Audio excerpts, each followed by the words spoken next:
Dannell Grayson knew she needed help. I was in a situation where I had been laid off. I knew my debt was mounting, and I wanted to, as soon as I got a job, I wanted to be able to go into a management program. She enrolled in a debt management plan offered through nonprofit credit counseling agencies that rolled her monthly payments into one with a lower interest rate. How much debt did you have? I had almost $18,000 in debt. Which she paid off in just over 2 years. It was need versus want. Do I really need it, or do I just really want it? And I just made that sacrifice. And simultaneously, I was paying off my car. So literally in the same month that I paid off my debt, I paid off my car. What was that like? It was the best feeling ever. And now she's in a position to pay off her student loan debt. And the payments are greater than they were when I was in debt.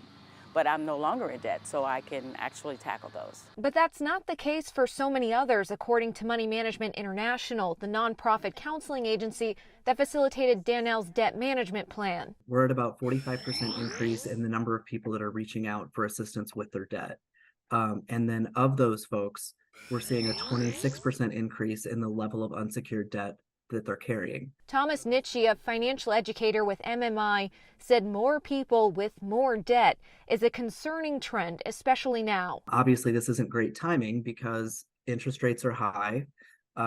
Inflation is still a problem. And then, of course, student loans have just gone back into repayment this month. But student loan borrowers have a bit of leeway. Now, fortunately, they have a year to make those accommodations and get back into repayment, get back into good standing.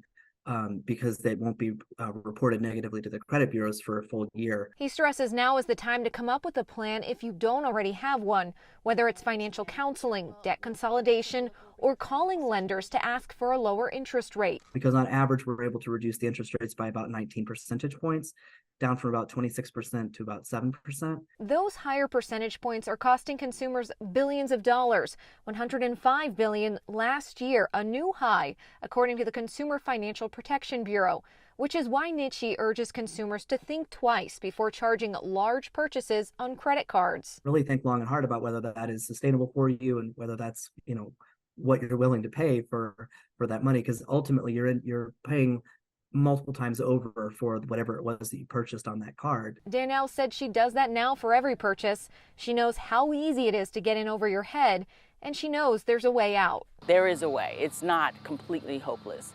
It's not easy, but there is a way to do it. I hope you enjoyed that Matter for Mallory. To watch more Matter for Mallory stories, click the box in the corner and be sure to tap that circle and subscribe to WMAR 2 News for quick access to great content posted every day.